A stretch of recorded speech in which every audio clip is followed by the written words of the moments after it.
요즘은 부부간에 만나서 이혼하는 사유가 성격 탓이 아니라고 그러더라고요. 예전에는 1등이 성격 탓이라고 그랬는데 요즘은 그냥 경제 탓이다, 돈 탓이다. 그게 제일 많다고 그럽니다. 최근까지도 이 성격이라는 것은 내가 평생을 살자고 약속했던 그 약속마저도 어쩔 수 없을 만큼 감당해낼 수 없을 만큼 힘든 게 이 성격인 것 같아요. 여러분 어떤 성격을 가지고 계십니까? 요즘 젊은 사람들은 그래서 그냥 인사말이 그렇게 묻더라고요. MBTI가 뭐냐고. 저는 MBTI가 이게 뭐 성격을 묻는 거 아니에요? 그죠? 저는 뭐 잘 모르겠습니다. 근데 그냥 쉽게 말하면 여러분 성격은 어떤 성격입니까? 조금 너그럽습니까? 꼼꼼합니까? 설렁설렁합니까?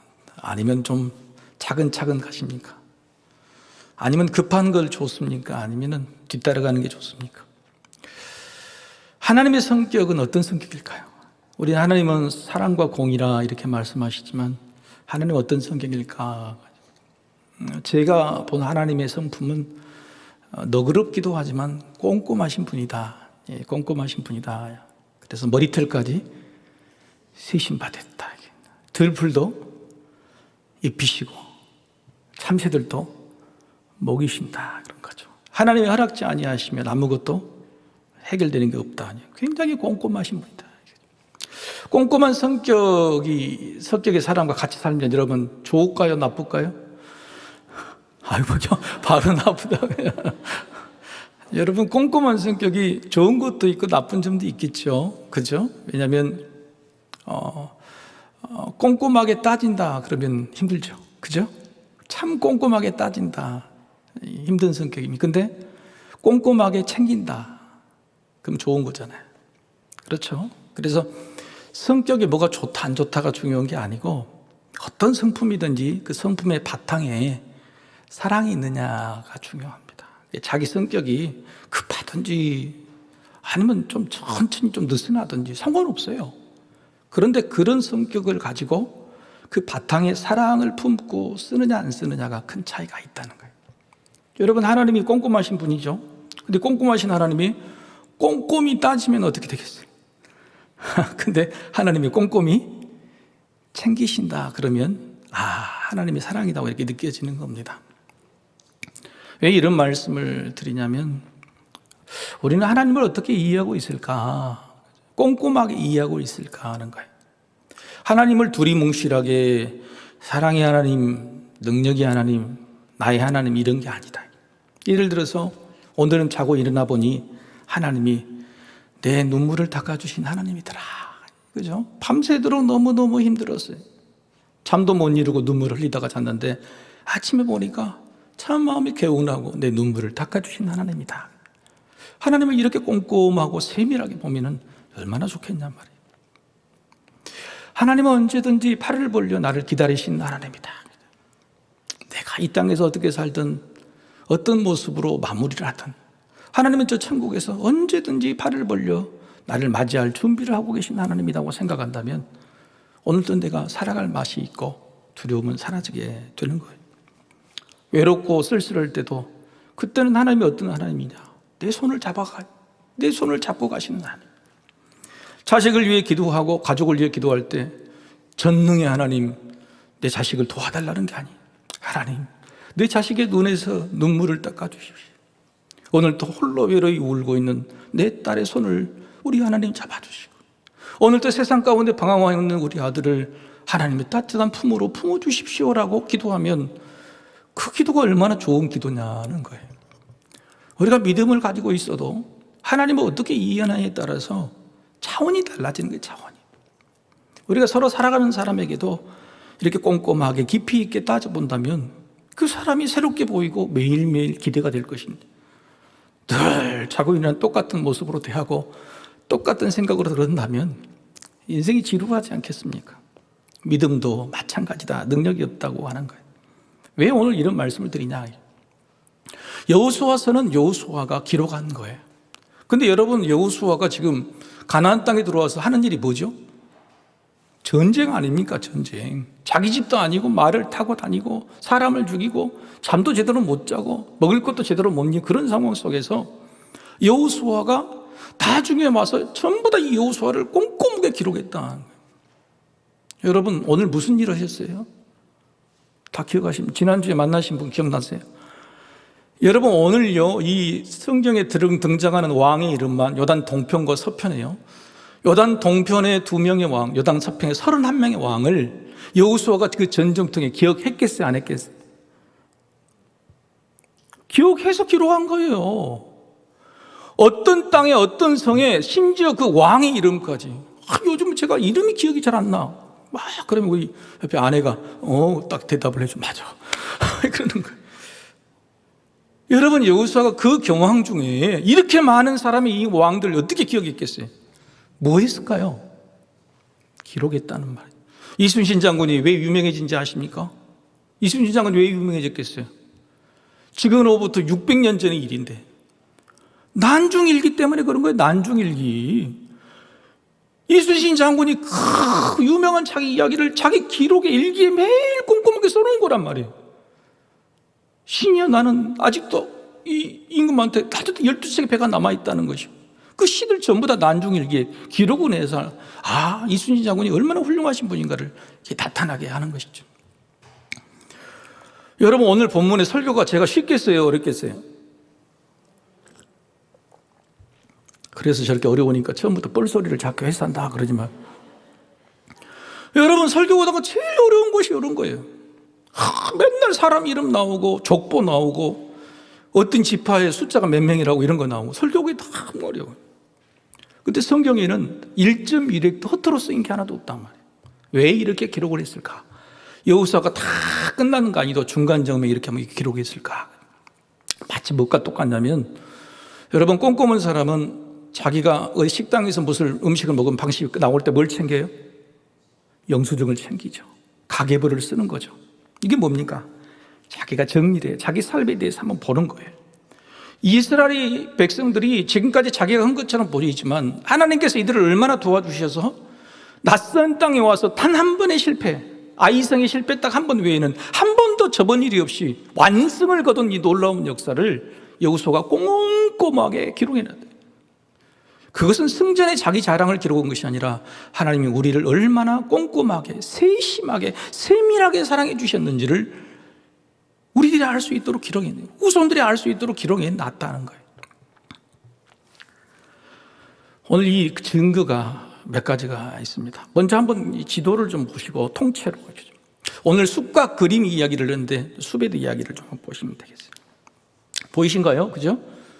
요 밑에가 이게 시나이 반도죠. 여기서 쭉 40년을 돌아다가 요렇게 올라갑니다. 그래서 여기서 이렇게 들어가요. 자, 여기가 요단강이잖아요. 그죠? 요단강 요렇게 넘어갑니다. 여기에 있는 족속이 7족속이 있습니다. 아모리, 헷, 여부스, 보리스, 가나안, 기르가스, 히위 족속이 7족속이 있고요. 옆에는 또 블레셋 족속도 있고 또 이 가나안 족속이 여기만 있는 게 아닙니다. 여기도 있고 여기도 있고 여기도 있고 다 여기 있습니다. 여기 있는 모든 족속들이 차지하는 거예요. 하나도 이스라엘 백성의 땅이 아니다는 거예요. 이 땅들을 어떻게 증명을 했느냐? 다음 장. 오늘 본문에 나와 있는 왕들의 이름이 이렇게 된 겁니다. 전부 다 성이 다 이렇게 하나하나 이렇게 꼼꼼히 다 기록한 거예요. 우리가 지난주 저지난주 봤죠. 처음에는 남쪽으로 이렇게 딱 진군해가지고 남쪽을 점령했죠. 그리고 다시 북쪽을 점령했죠. 이 성들 일일이 전부 다 기록하는 거예요. 그런데 여러분 이거 보십시오. 땅들이 다 비어 있잖아요. 그래서 다음 주 보면 비어 있는 땅들을 정복하지 못한 땅들을 이야기하는 거예요. 무슨 말이냐? 가나안을 정복할 때는 첫 번째 거점들을 다 이렇게 군데군데 거점들을 점령해가지고 지파들에게 전부 다 12지파를 싹 나눠주게 됩니다. 그리고 그 지파들이 나눠준 땅에서 이 거점들을 하나씩 맡아가지고 그 옆에 있는 빈 땅들을 정복하게 하는 과정을 했다고 하는 거예요. 무슨 말이냐? 하나님께서는 전체 숲이라는 그림을 싹 그려주셨어요. 숲이라는 그림을 싹 그려주시고 그 안에 딱 들어가서 내가 지금까지는 내가 했으니 숲이라는 그림을 그려줬으니 이제 나무를 자르고 심고 하는 것은 너희들이 해라 하고. 하나님이 우리에게 요구하시는 것은 숲을 보라는 것도 있지만 대부분 디테일이 깊이 있게 보라고 하는 거예요. 성경 전체에 큰 그림을 주는 것은 저희 같은 목회자예요. 설교예요. 그런데 여러분은 그 안에서 여러분에게 각자에게 주신 디테일들을 만나야 돼요. 하나님이 이런 하나님이시다 중요한 게 아니에요. 여러분 야곱 이야기를 지난주에 했죠. 여러분 야곱이 늘 고백할 때마다 하나님을 뭐라고 고백했어요? 아브라함의 하나님, 이삭의 하나님, 자기 할아버지 하나님, 아버지 하나님, 자기 하나님이라고 고백한 적이 없어요. 언제 고백했어요? 148 죽을 때, 죽는 그 순간에 딱 한 번 고백했다. 그런데 그때 딱 고백했더니 지나고 온 인생을 보니까 내 뱃속에서부터 지금까지 하나님은 나의 하나님이셨더라고 고백한 거예요. 여러분 야곱이요, 좀 디테일하고 꼼꼼하게 하나님이 나에게 어떻게 해주시는 것을 만약에 자기가 알았다 그러면 여러분 그렇게 욕심내지도 않았을 것이고 자기 주변에 있는 사랑하는 사람과 싸우지도 않았을 것이고 형에게 그렇게 성공해서 돌아왔을 때도 마음에 빼앗길까 봐 두려움 없이 그런 것도 없이 살았을 거란 말이에요. 근데 하나님에 대해서 모르는 거예요. 설렁설렁 아는 겁니다. 씨름에서 이겼을 뿐이지 정말 하나님이 나에게는 어떤 하나님에 대해서 깊이 있게 고민해보지 않는 거예요. 그니 모르는 겁니다. 우리도 마찬가지라고 하는 거예요. 오늘 본문에서 여러분 왕이 31명의 왕의 이름 앞에 무슨 글자가 있었을까요? 예, 여러분도 지금 나무를 안 보시고 숨만 대강 보시고 야 목사님 한 글자도 안 틀리고 어떻게 잘 읽으실까 그랬죠? 아 그런 생각 안 하셨어요? 아, 예. 연습을 많이 했거든요. 안 틀리려고. 여러분 요 내용 안에 이 왕의 이름 앞에 뭐가 있어요? 보십시오. 왕의 이름 앞에 여러분 9절부터 계속 왕의 이름 앞에 뭐가 붙어 있어요? 하나는 여러분 이 하나는 말을 왜 붙였을까요? 아니 31명이니까 하나는 둘은 셋은 넷은 이렇게 해야 될 거 아닙니까? 근데 왜 다 하나예요? 왜 그럴까요? 이게 깊이 있게 보는 거예요. 깊이 있게. 이 하나라는 말은요 히브리에서 에하드입니다. 에하드라는 말은 성경에서 놀랍게 1000번이 딱 쓰여서 1000번이 1000번이라는 것은 굉장히 많기도 하지만 통일성을 갖는 거예요. 1001번도 아니고 99번도 아니에요. 에하드라는 단어가 딱 1000번이 쓰였단 말이에요. 여러분이 좋아하는 성경의 단어 중에서 위로하다, 힘을 주다 하는 단어, 그 단어가 몇 번 쓰였을까요? 365번. 왜요? 1년이 며칠이에요? 365일. 그래서 365회가 딱 쓰여진 거예요. 하나님이 말씀을 쓰실 때 총체적으로 여러분 이유 없이 쓰신 게 아니에요. 에하드라는 말이 성경 전체를 봐서 딱 1000번이 딱 썼단 말이에요. 그 중에서 오늘 31번이 나왔다. 중요한 말인데 세 가지 의미가 있어요. 첫 번째는 뭐냐면 각각이다. 너희들이 지금 전쟁을 해가지고 순식간에 다 점령해서 그냥 뭉뚱거려서 너희가 이긴 것 같지? 하나님이 앞서 싸우니까 너희는 뒤따라가니까 막 전쟁이 수월하게 된 것 같지? 그러나 하나하나 전투마다 하나님 나는 목숨을 걸었다. 하나하나 전투마다 너희들이 한 사람도 죽이지 않도록 한 사람도 실족하지 않도록 최선을 다했단 말이에요. 너희는 설렁설렁 넘어가는 인생처럼 보이지만 나는 하나하나 다 봤다. 오늘 예배드리는 여러분은 백성들 내가 통째로 예배를 받는 게 아니에요. 하나하나 한 사람의 예배를 받는 거란 말이에요. 너무너무 중요한 거예요. 묻어가는 예배가 아닙니다. 아까 하나님 오늘 고백을 했어요. 나의 하나님으로 고백하는 예배가 돼야 돼요. 각각의 하나님이 돼야 된단 말이에요. 각각의 역사가 돼야 돼요. 이게 너무너무 중요한 말이에요. 애아들 각각이라고 말이에요. 하나도 하나님은 허투루뜨린 게 없고 너희들 똑같이 모든 일이든지 정성을 다해서 그렇게 꼼꼼하게 했다. 이게 말씀. 두 번째는 뭐냐면 모두가 하나다. 모두가 하나다. 이 말은 뭐냐면 31개 이 왕 나라를 정복할 때마다 하나님은 최선을 다했다, 정성을 다했다고 하는 겁니다. 어디는 설렁설렁하고 어디는 정성을 더 들이고 어떤 큰 위대한 문제이기 때문에 그이는 막 더 많이 쏟고 작은 것은 내가 좀 대강하고 이런 게 아니었단 말이에요. 너희 인생에 있어서 너희는 큰 일이 있고 작은 일이 있고 중요한 일이 있고 중요하지 않는 일이 있지만 나는 네 삶 속에 하나님의 자녀인 여러분의 삶 속에 중요하지 않은 일은 하나도 없었단 말이에요. 모든 사건과 모든 일들이 나에게는 너무너무 중요하고 최선을 다했다고 말씀하시는 것과 똑같은 거예요. 세 번째 의미는 뭐냐면 한번 따라해 봅시다. 제일 중요한 거예요. 처음처럼 갑자기 뭐 순리력을 말씀하시냐 그러는데 처음처럼이 아니에요. 무슨 말이냐? 이게 정말 중요한 거예요.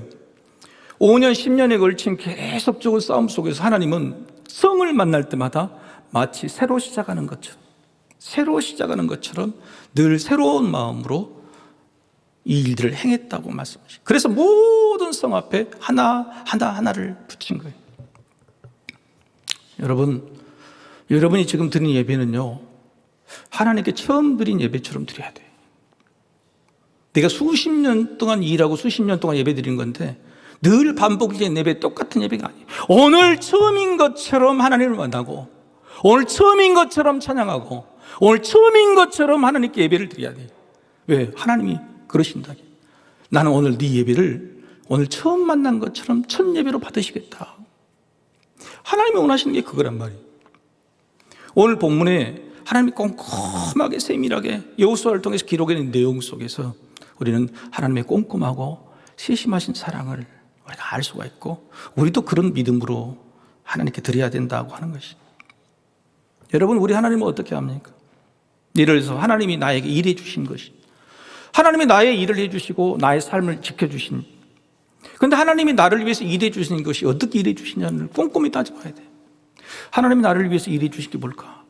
뭔가를 주셨다, 아니면 뭔가를 고쳐주셨다. 주신 것과 고쳐주신 건 다르죠? 전혀 다릅니다. 내가 없는 것을 주신 일이 있기도 하고, 내가 가진 것이 뭔가 문제가 있을 때 그걸 고쳐주신 일이기도 해요. 그런데 우리는 하나님의 일을 디테일하게 못 보고 하나님 무조건 달라고 그래요. 여러분, 집에서 자식들이요, 장남이 고장나고 뭐가 고장나면 어떻게 해요? 그걸 고쳐주라고 그래요? 또 아니면 새 거 사주라고 그래요? 대답을 해보세요.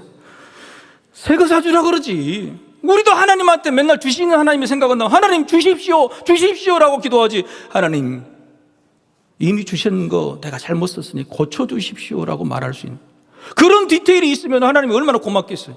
자식이 좀 고장났는데 아이고 고치지 말고 새 거 사주가, 하나님 이미 나에게 주신 건 내가 관리하지 못했으니 나에게 고쳐주십시오라고 말하면, 여러분 그 믿음이 얼마나 귀한 믿음이, 하나님 보시기에 네 믿음이 참 잘하고 있구나 하는 것입니다. 하나님 우리를 위해서 막아주신 일이 있고, 이끌어주신 일이 있고, 채워주신 일이 있고, 하나님 하시는 일이 다 뒤처리해 주신 일이 있고, 앞서가신 일이 있단 말이에요. 여러분, 이런 것들을 우리가, 오늘도 여러분이 인생길을 걸어왔는데 오늘 이 시간까지 오니까 여러분 정말 평안하고 안전하게 하나님께 감사의 이 마음이 드시죠? 그런데 그것이 어떻게 평안했을까요? 우리 눈에 보이는 사건 앞에서 갑자기 하나님이 확 치워주신다 그러면 와, 너무너무 감사해. 그런데 오늘 그런 일도 별로 없었어. 그런데 정말로 그랬을까?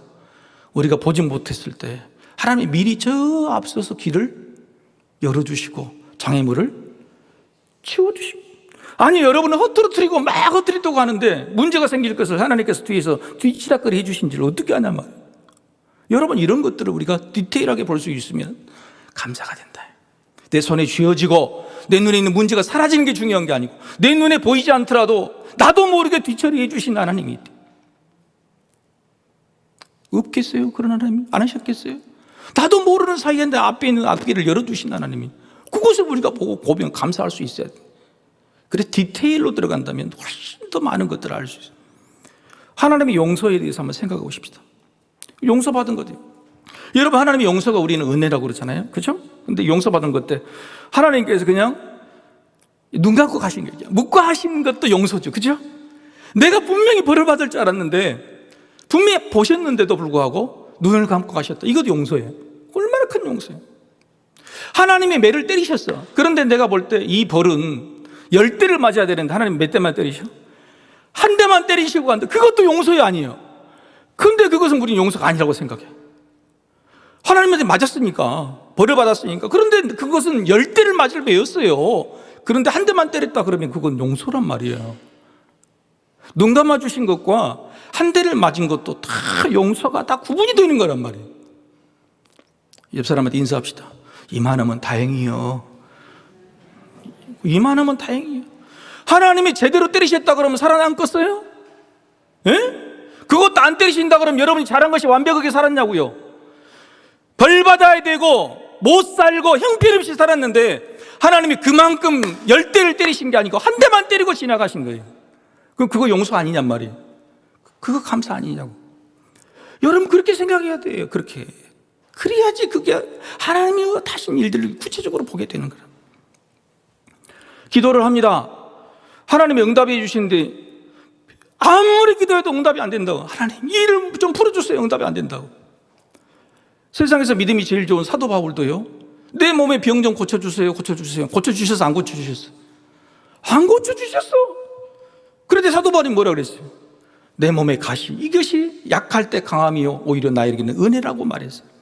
여러분, 기도는요, 내가 기도한 대로 세 가지 응답이 있습니다. 내가 기도한 대로 되는 응답이에요. 두 번째는 응답을 안 해주시는 것이 응답일 때가 있어요. 사도 바울처럼. 왜? 그걸 응답해주면 어떻게 돼? 교만하게 될까봐. 그걸 응답해주면 어떻게 될까봐? 나에게 멀어질까봐. 그래서 응답 안 해주실 때, 하나님이 나에게 이건 필요가 없는 거구나, 막으시는 거구나 하고 우리가 그걸 응답이라고 할 수 있어요. 세 번째, 나는 이것을 달라고 기도했는데 하나님 이걸 안 주고 이걸 줬단 말이에요. 여러분, 그러면 그거 응답 아니에요? 응답. 또 응답이랍니다. 요즘 제 친구들이요, 국회의원 나간다고 뭐라고 막 그러죠. 나한테 전화가 와가지고, 잘난 체는 거 아닙니다. 오해하지 마십시오. 그래서 한결같이 하는 얘기가, 주성아, 내가 학교 갈 때, 학교 다닐 때 잘 나갔거든. 주성아, 네가 정치를 해야 되는데 내가 정치를 한다야. 그랬어요. 여러분, 제가 정치하게 생겼어요? 정치하면 잘했을 것 같아요? 아니, 좀 제가 그랬어요. 친구들이 그래요, 지금도. 그런데 의아한 거예요, 너무. 가장 정치를 할 만하고 말도 잘하고 똑똑했던 네가 세상 사람이 볼 때는 뭘 하고 있는 거예요? 목사를 하고 있는 거예요. 전혀 다른 일을 하고 있는 거예요. 그래서 우리 아내한테 농담으로, 여보, 내가 정치했으면 어땠을까? 그랬더니, 그러면 당신 나 안 만났어. 그리고 당신은 하나님도 믿지 않았을 거야. 당신 인생은 험한 꼴 당하고 세상으로 가 있을 거야 라고. 여러분, 나는 사실 어렸을 때부터 정치의 꿈을 가지고 기도를 했어요. 그래서 고시도 합격하려고 그랬었거든요. 근데 하나님은 그걸 응답해 주시지 않아요. 힘들고 어려운, 죄송합니다, 그렇다고 표현했어요. 아니, 정말 기쁘고 즐거운 목사의 길을 가고 있어요. 여러분, 이 길이 하나님의 응답이에요. 이게 응답이 아니라고 생각한다면 나는 또 계속 다른 길을 기도해야 되겠죠. 얼마나 행복할지 몰라요. 제 아내의 말처럼 내가 정치를 했다 그러면 정말 못된 사람이 됐을 거예요. 그런데 내가 목회자가 돼서 내 기도의 응답에 안 해주셔서 오히려 나는 복된 길을 가고 있다고 하는 거예요. 여러분, 이게 바로 기도의 응답이라는 것도 디테일하게 구분할 수 있어야 돼요. 내 기도대로 응답된 것도 있고, 응답 안 해주셔서 응답된 것도 있고, 다른 걸 주셔서 응답된 것도 있다고 하는 겁니다. 우리가 이런 믿음이 있어야 된다고 하는 겁니다. 하나님은 우리가 오늘 본문을 통해서 몇 가지 적용의 말씀이죠. 우리가 하나님이 오늘 본문을 통해서 어떻게 하나님의 꼼꼼하신 사랑을 기록해 놓으셨고 기억하시고 우리에게 새로운 힘, 기억해서 새로운 힘을 내라고 하는 것처럼 우리도 그걸 실천해 봤으면 좋겠다. 하나님은 우리 자신에 대해서 아주 세밀하게 알고 계십니다. 꼼꼼하게 알고 계세요. 여러분, 인정하시길 소망합니다. 여러분, 오늘 여러분 생각을 하나님께서 기록해 놓으셨을까? 기록 안 하셨을까? 빼도 박도 못해. 여러분, 성경에 보면은 여러분의 농담, 실없는 소리도 하나님께서 다 기록해 놓으셨다. 심판대 앞에서 다 하신다 그랬어요. 여러분, 이런 것 좀 아니 다 아시죠. 그런데 심판대 앞에서 예수 이름을 부르면 하나님 넘어가시는. 그러나 하나님은 다 알고 계신다. 여러분, 하나님을 설렁설렁 생각하지 마시고 여러분 꼭 세밀하게 하나님이 나를 알고 계신다는 것을 기억하시길 바랍니다. 두 번째는 여러분, 그런 세밀한 믿음을 통해서 우리가 좀 기록을 해놨으면 좋겠어요. 기록을 좀 했습니다. 첫 번째는 한번 따라해 보셔서 세밀한 고백.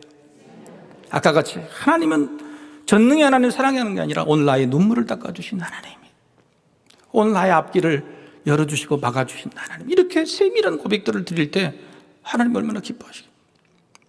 엄마가 맛있는 음식을 했어. 맛있냐? 응, 맛있어. 그 옆에 있는 딸은, 엄마 겁나게 맛있네. 셋이 먹다가 둘이 죽어도 모를 것 같네. 그럼 누가 더 이뻐? 안 봐도 뻔하지. 하나님이 내게 주신 것이 오늘 얼마나 여러분을 세밀하고 꼼꼼하게 살펴주셨는데 저녁에 하나님 물어봐. 오늘 나 어쨌냐? 그랬더니 고마워요. 그게 아니고 하나님한테, 하나님 오늘 눈물 나게 고마워요. 하나님 없으면 내가 어땠을까? 그렇게 고백하는 세밀한 고백이 하나님의 사랑을 더 힘입는 것이라. 오늘 그것이 손해입니까? 돈 듭니까? 두 번째는 기록을 남겨. 오늘 했던 기록 중에 제일 많은 기록이 뭐냐면 여러분 기도 제목을 기록을 남겨. 여러분 기도하는 거, 여러분이 여러 기도 엄청 많이 하셨잖아요. 근데 알아요? 기억해요? 못해요? 여러분, 우리가 하나님께 기도에다 들어달라고 하는 것조차도 기억을 못하는, 하나님 내게 응답해 주신 것, 그건 남의 일이고 내가 하나님께 뭘 구했는지조차도 기억을 못한단 말이에요. 여러분, 이게 무슨 일이에요? 그래서 두 번째 기록할 것은 뭐냐면은 나의 기도 제목을 기록해야 돼요. 기도 제목을 기록하면 옆에가 응답이 됐는지 안 됐는지 기록할 수가 있어요. 감사가 붙어 있을 수 있다. 여러분, 이게 중요해요. 그래서 우리 교회도 70주년 이 감사잔치에 제일 필요한 것이 바로 그거 있어요. 감사를 써보자. 감사를 한 사람 한 사람이 제발 한번 써보자. 사행시로 써보든지 감사의 노트로 써보자고 하는 거예요. 그래서 여러분, 그 제출하신 거 지금 책으로 만들어요. 목사님, 그 1등, 2등, 3등 언제 뽑아가지고 상 안 주세요?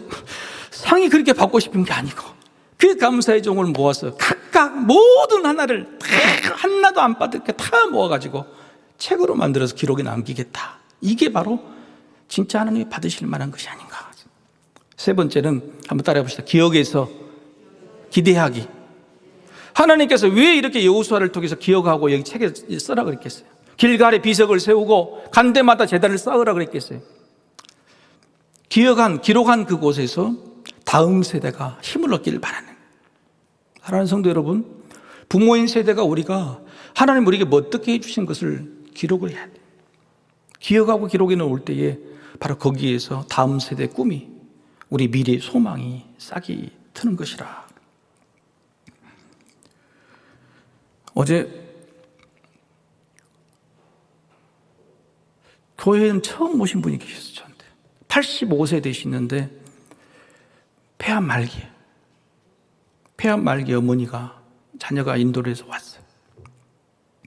근데 그동안에 얼마나 노력했는지 기도했는지 몰라. 한 일요일 달부터 목사님, 시어머니를 어떻게 하면 전도를 하고 싶은데 목사님이 집으로 오실랍니까? 제가 갈랍니까? 근데 아직까지 말도 못 꺼냈는데 기도해 주십시오. 그러면 영접해. 날 받아오는 사람이 날 받아오는 사람. 기도해. 어저께 드디어 몇 달 만에 교회로 왔어요. 아침부터 그분이 오신다 그러니까 이 며느리는 뭐냐면, 목사님 이왕이면 영접도 시켜주시고 세례까지 주라고 그러는 거예요. 여러분, 속전속결로 어떻게 교회 처음 온 사람을 영접까지 시키고 세례까지 주고, 여러분 저에게 너무 큰 부담 아니겠습니까? 아무리 목사가 능력이 있다고 그렇게 어렵잖아요. 뭐 새벽부터 며칠 전부터 기도가 되는 거예요. 어제도 오후에 올 줄 알았더니 갑자기 시간이 당겨서 10시에 온다 그런 거예요. 기도하시고 이제 10시에 오셨어요. 근데 그때 주신 하나님의 새벽 기도 주신 말씀이 뭐였냐면, 한번 따라해 봅시다. 호적이라는 말이 딱 내 머릿속에 들어요. 호적이다. 호적이 뭐예요? 어머니, 오늘 제가 기도를 해드릴 텐데 병도 낫게 하고 마음도 편안하게 기도를 해드릴 것입니다. 그런데 기도 끝에 항상 아멘 해야지 기도가 응답이 된대요. 아멘 하시겠습니까? 아멘이 뭔 뜻인지 아십니까? 하시겠대. 그런데 아멘을 무조건 아멘이라고 한다고 되는 게 아니고 호적이 돼 있어야 아멘이 통합니다. 하나님 나라에 호적, 어머니 태어날 때 호적 하셨죠? 알아. 다른 말 못 알아들어도 그거 알아. 결혼하실 때 남편 호적 올리셨죠? 호적 올렸다고.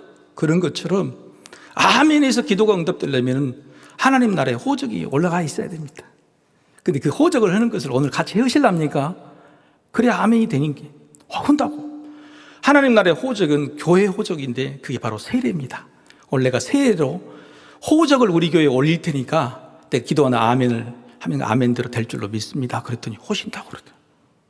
그래가지고 기도를 해드렸어요. 그리고 호적을 했다. 여러분, 그분이 아멘 하는데 내가 눈물이 납니다. 뭐라 하시겠습니까? 근데 이 짧은 순간에 하나님께서 기록에 놓으셨다. 기억하신다. 호적이라는 그 말 한 말로 이제 하나님 날 받아놓은 그 인생이 구원받게 되었다 하는 사실이 너무너무 중요하네. 여러분 삶 속에 기록해 놓은 것, 기록에서 남겨놓은 것, 그런 것이 호적일 겁니다.